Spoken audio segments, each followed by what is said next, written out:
उम्र को ध्यान में रखते हुए बेटी ने उनका सारा कामकाज अपने कंधों पर ले लिया था। प्रिया अपने हर काम में बहुत अच्छी थी। जितने अच्छे से वो अपने पापा, घर और उनके कारोबार का ध्यान रखती थी, कोई और शायद ही रख पाता। अगर राजेंद्र जी को कोई बेटा होता तो वह भी नहीं।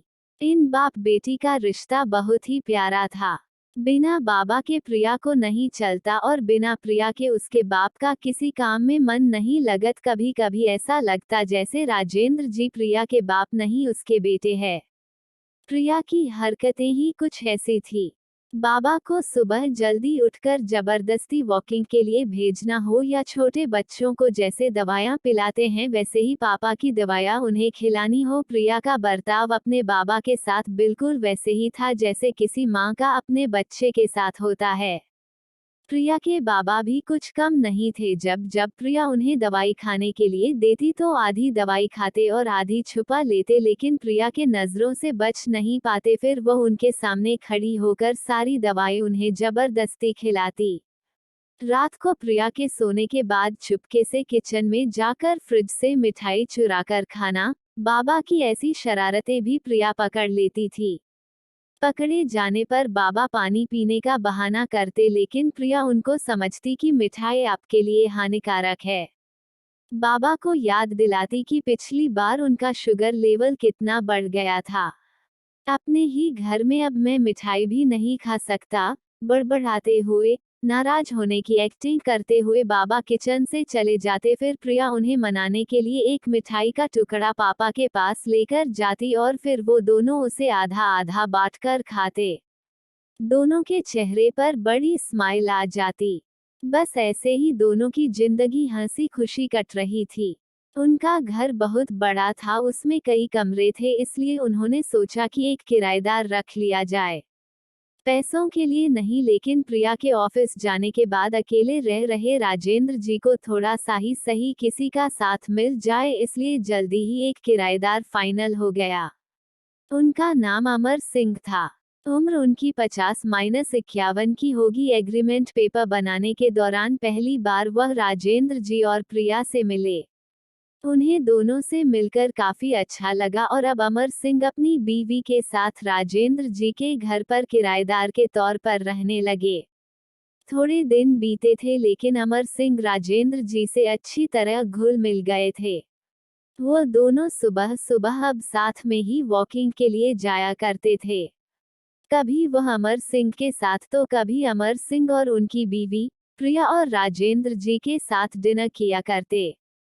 एक सुबह जॉगिंग के दौरान अमर सिंह ने कहा कि आप और प्रिया अकेले ही रहते हैं, आपको तो काफी कुछ मैनेज करना पड़ता होगा।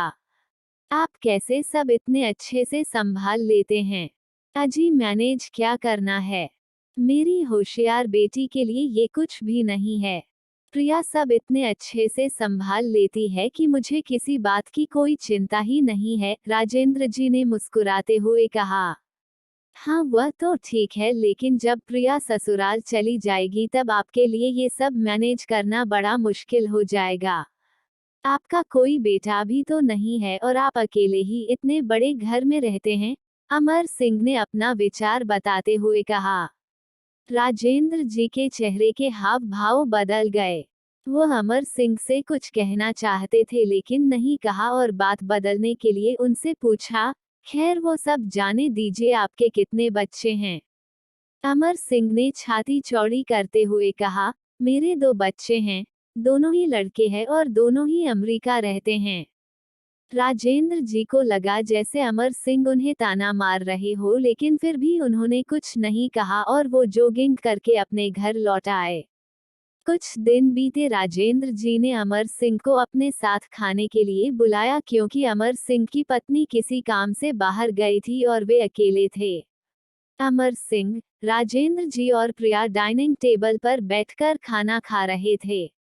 पहला निवाला खाते हैं, अमर सिंह ने खाने की तारीफ करते हुए कहा, प्रिया बेटा तुमने आज खाना बहुत अच्छा बनाया है। राजेंद्र जी ने गर्व महसूस करते हुए कहा, हाँ मेरी बेटी बहुत अच्छा खाना बनाती है। अमर सिंह जी बोल पड़े, ये तो बड़ी अच्छी बात है, उसके ससुराल वाले बड़े खुश रहेंगे। प्रिया उनसे कुछ कहना चाहती थी लेकिन राजेंद्र जी ने उसे रोक दिया और बात बदलने के लिए प्रिया से पूछा, कारोबार कैसा चल रहा है?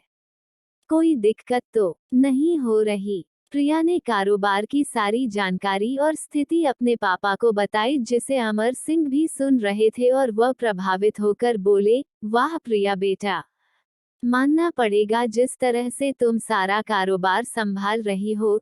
तुम राजेंद्र जी की बेटी नहीं बेटा हो बेटा। अब राजेंद्र जी से ना रहा गया, उन्होंने कहा, पता नहीं क्यों आप सभी लोग बेटी को बेटे के साथ कंपेयर करते हो। ऐसा एक भी काम या एक भी फील्ड बताइए जिसमें बेटियों ने अपना नाम ना बनाया हो।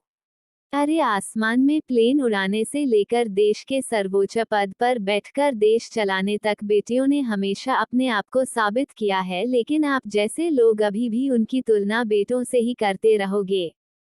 होते होंगे बेटे सबके लिए ज्यादा इम्पोर्टेंट, मेरे लिए तो मेरी बेटी ही सबसे बढ़कर है और मैं ये फक्र से कह सकता हूँ जो मेरी इस बेटी ने मेरे लिए किया है। जितना प्यार मुझे दिया है उतना दुनिया का कोई भी बेटा नहीं दे सकता। चलिए मैं आपसे ही पूछता हूँ, आपके दो बेटे हैं ना? बताइए वो साल में आपसे कितनी बार मिलने आते हैं? अमर सिंह जी, दुनिया बदल चुकी है, अब आप भी बदल जाइए। बेटी को बेटी ही रहने दीजिए, उसे बेटा बनाने की कोशिश मत कीजिए।